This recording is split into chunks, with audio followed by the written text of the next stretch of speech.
Hello, everyone, and welcome back to Noxcast, your Equinox News Recap Podcast. I'm your host, Nathan Hope. I'm the Managing Executive Editor of the Equinox. I'm Erno, the news editor. And this week we have another pretty action-packed paper to go over and some pretty big stories to go over as well. As we approach nearing towards the end of the semester, I did want to just throw out there that we are looking to have some e-board positions filled. We do have 2 currently vacant, but things will move around a little bit as we have a few graduating seniors, including myself. So currently the sports editor position is still vacant, as well as the business manager position. Sports editor position entails the responsibilities that we've talked about on previous episodes with section editor roles, coming up with story ideas, communicating with writers and assisting them throughout the week with questions or any type of quotes and writing and structure like that. And creating the layout, physical for the paper, the design, as well as business manager, which is kind of a lower level role in some ways, but also really important, and it kind of assists the administrative executive editor with business related matters such as buying like supplies and apparel and things like that. And it's a great way to get more involved. We also have an unlimited amount of senior staff positions, so if you want to get involved in the e-board in any particular area, then a senior staff role could be good. We have like senior reporters, senior photographer, senior web staff, senior social media, whatever it may be. So we have a job application at the bottom of our website. I encourage you to check it out if you're listening, because we could always use the help. But with that being said, we can get into the proper news recap here. Starting off with some coverage from our staffer, Sam. This one is about the No Kings protest that was held just this past weekend as of recording. And it was the 3rd National No Kings Day, sort of just a general opposition to President Donald Trump's administration and the various aspects of his policies that have been implemented and decisions from the federal level sort of asserting that America isn't supportive of the idea of having an authoritarian or king-like ruler, as has been argued by people supporting the movement and talking about some of his actions that have been either overturned in court or court decisions ignored, things like that. But this had a pretty big turnout in Keene. I know that the downtown area there, Central Square, was pretty packed. I think there was a small-ish number of students, I think, compared to what one might expect in terms of, being like a college town. There was a lot of older folks there, but I was somewhat encouraged, going by. I didn't participate, or I wasn't really there, but I did just sort of walk by, and I did see some younger folks, so, we always encourage civic participation and engagement on Noxcast. So this is just some really fleshed out coverage with quotes from organizers and attendees about why they went out to the protest.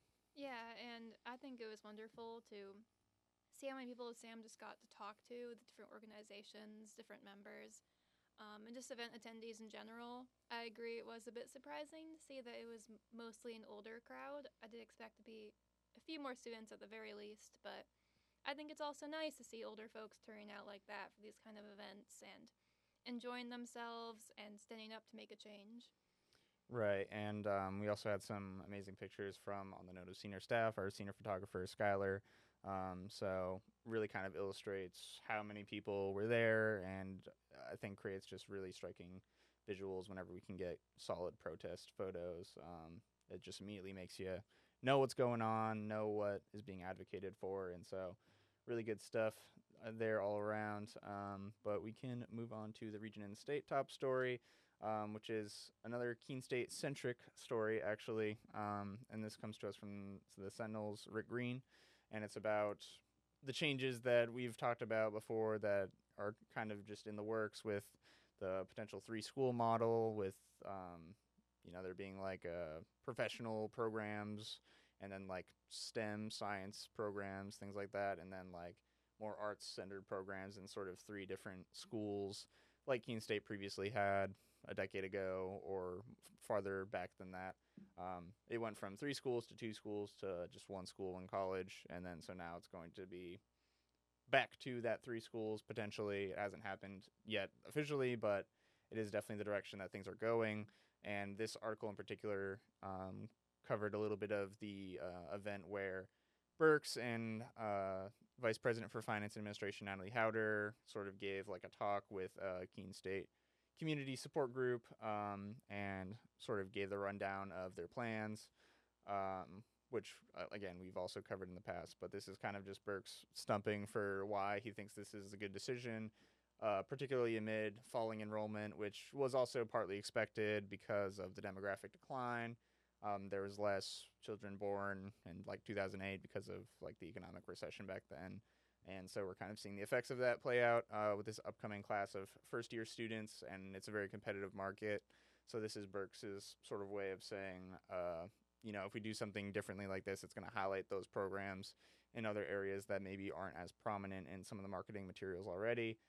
But some pretty, solid coverage, I think, in this piece, going over a lot of the newest updates on this because there have been developments since we first started talking about this. Yeah, and it was definitely interesting to see, as I'm currently doing kind of a follow-up article about the reaction to it around campus. And it's a very interesting proposal in general, since this was one of the original models we used for the college. And I think talking to teachers who remember that model is also fascinating because some of them are kind of okay with going back to the ways it used to be.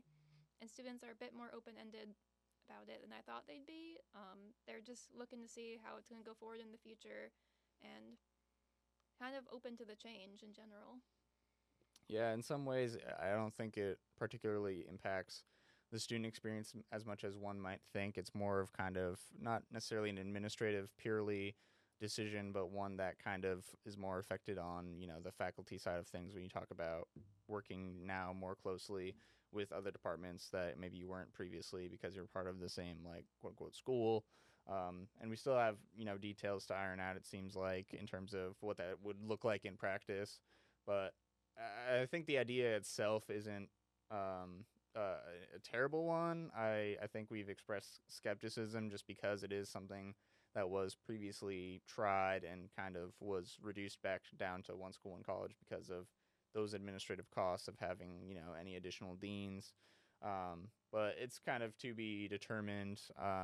And with that also being said, we can talk a little bit about our editorial, which was about Burks's contract extension. So Casey's interim president, who has been interim president since the fall when Melinda Treadwell resigned.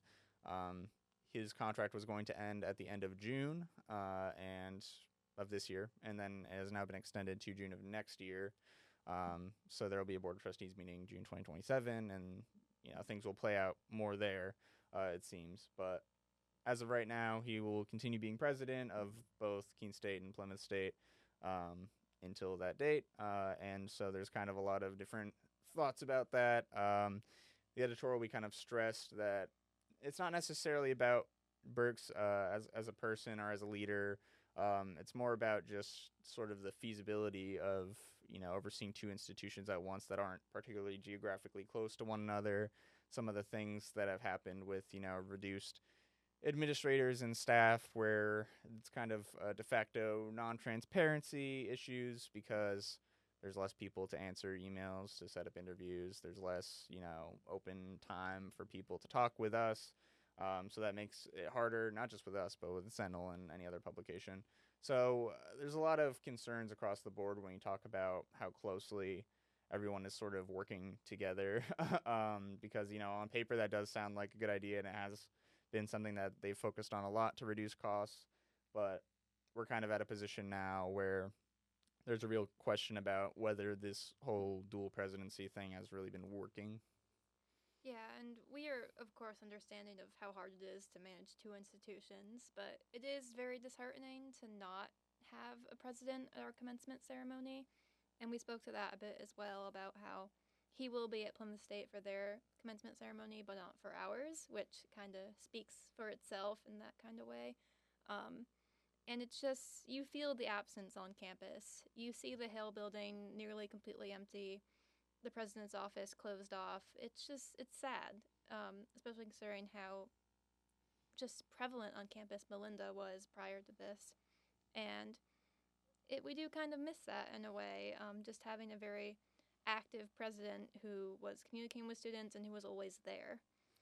Right, and it's, it might seem kind of silly to talk about when you think about a president. It's like, okay, well, the only real thing is that they have to just make sure that everything is run in an orderly fashion and make sure that objectives are met and things like that, and manage a team of other administrators. So, in the sense that, just like the back end work is being done, it could be argued that Burks is doing fine at that. But on the other hand, I think something that I touched on, having previously been news editor, meeting with Melinda on a weekly basis before, was that she kind of uniquely understood the role of president in being the figurehead for all of campus and being sort of like that cheerleader, really, for Keene State, is kind of how she has even described it to me before.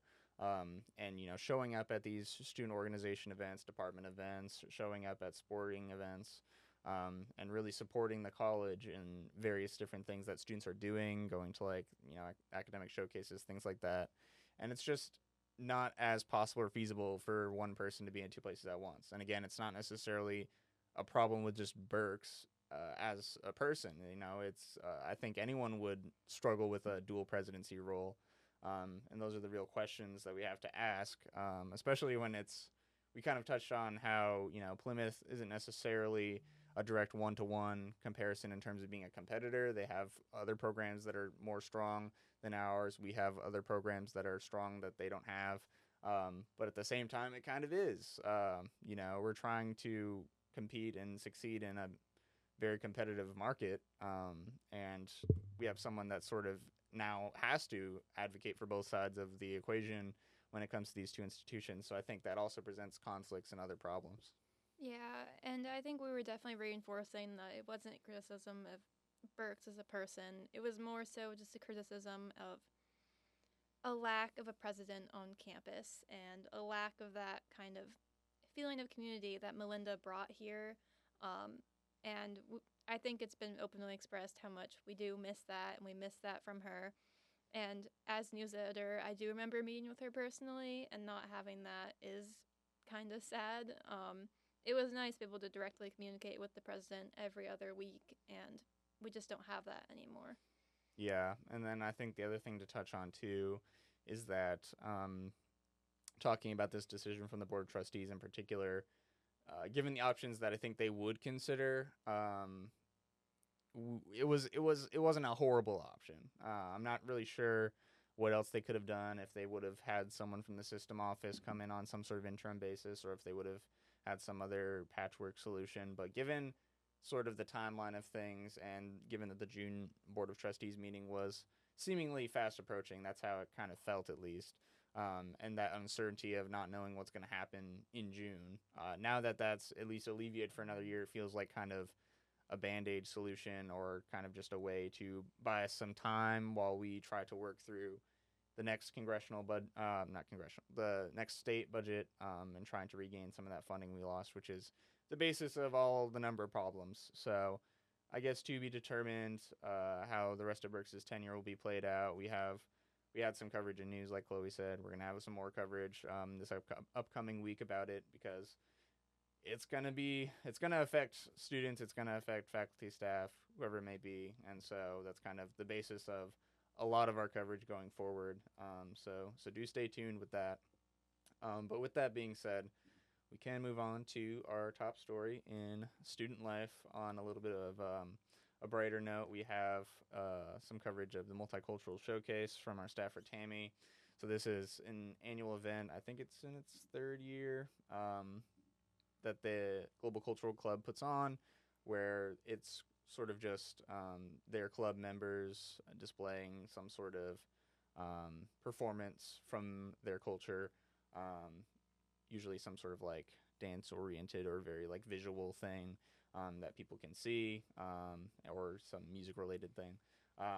And it's held in the Mabel Brown Room, and students from all different countries came out, or those with just like heritage from that country. And I think it's a really interesting event, really nice thing to hold, especially, at a time when it feels like things surrounding, diversity, equity, inclusion, and, it feels like those things are sort of under attack. And I think it's important to celebrate the diversity of the student body because we do have a very rich community of international students, and so I was glad to see this. I was as well. I've spoken to Lisa Johnson multiple times. I've seen her work with the Global Cultural Club, and I think it's just incredible that they got this opportunity to do this. As you spoke to, with everything happening with diversity and inclusion, it's very uplifting to see something like this still be held at the Keene State College. And we do have very diverse student groups, and it's wonderful just to see different heritages and different dances being held here. Right, yeah. And I think it's another example when student organizations can kind of step up when it doesn't feel like campus departments or things directly from the college necessarily can't be as pronounced or as strong of a thing due to like those concerns. The student organizations are kind of insulated from those governmental attacks. So it's sort of a, by students for students thing. And so I just think all around it was a great event and also some pretty good pictures from our staffer Janet. So I was happy to see that. With that being said, we can get into the arts and entertainment top story from our staffer Michael. And this is just some coverage of the Jazz Combos performance.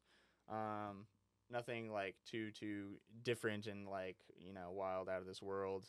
With like this performance in particular, they do hold it on a frequent basis. I don't know if it's annual or just once a semester, whatever it may be. But they did have some interesting nuggets in here about playing various tunes such as Toxic by Britney Spears being one, Dream a Little Dream, 500 Miles High, There'll Never Be Another You, and a bunch of pieces sort of all lumped into this performance. So I thought it was nice to have that sort of medley feel, which I know is what they usually do anyway. But I think it's a great event, and this is another very obviously student-centric thing. A lot of talented student performers showing up and taking the time, putting the time in to learn these various pieces and put it all together into one package. And so we got some good stuff from both those involved and the audience. So all around, cool. I don't know what I was expecting you to say, but Toxic by Britney Spears got a smile out of me. I love that variety of the different pieces they played, and I always love seeing modern pieces brought into ensembles and different musical artists because I did that when I was in band, and I think that's always just an exciting experience to get to play tunes that you might recognize. Right, yeah, it's kind of an acknowledgement of not just sticking to that sort of older thing where you kind of fall back onto the classics or whatever is sort of considered like the highest echelon of like musical performance because there still is a way to obviously artistically portray more modern pieces that aren't traditionally played in this way. So I think these like different takes on it are really cool. So great stuff from them. Proud of all the students involved on that. And then we can end it off here with the sports top story, which comes to us from Administrative Executive Editor Jacob. And this is a piece about weekly honors for a few different lacrosse players. Men's and women's side both had players honored by the Little East Conference for some of their achievements this past week just on the field. So a lot of good perspective from both the players and the coaches on why these players were so successful and how they're feeling about the season. I think one thing in particular that really sticks out is just how sort of well the coaches know each of these players and how they like can visualize them fitting into the team and the way they do and the roles that they play. And it's a really just in-depth thing. And whenever you talk to, I think these student athletes, whenever I've done pieces like this, you kind of they are happy to talk to you about it, but a lot of the times they don't want to just take all the credit and say, oh well, it's all me, and if it wasn't for me, then we would have failed as a team. They'll always push everything back onto the team. Like I couldn't do what I do without the help of my team. And when the other players speak of them, that's sort of when you get the quotes where it's like, acknowledging how well these players did. So I feel like it's just sort of a reflection of how like good at what these athletes are at what they do, but then also at the same time how really like humble that they are and very much within the team rather than just focused on their individual accomplishments. I think it was very nice to see some happier pieces after the first three that we covered: the news, region, state, and opinions. As you already spoke to, it's always incredible to be able to talk directly to the athletes and hear what they have to say. I think that's very interesting for me as someone who's not very active in sports on campus and who hasn't played sports in a couple of years, just to hear from them directly. And I agree that they're always very humble and they always have such great things to say to our reporters. But I just think it's very nice to see that. Yeah, so good stuff there, and an all around pretty solid lineup of stories. And we had more great coverage also within this paper and that you can find online. So there's a lot that we didn't go over. So check it out as always. But with that being said, I would like to extend a special thank you to the composer of the music for Noxcast, our very own Equinox alum, Zach Keenan, to the creator of the graphic for Noxcast, our very own art director, Elijah Fisher, and to the editor of Noxcast, our very own multimedia director, Noelle Hisgen.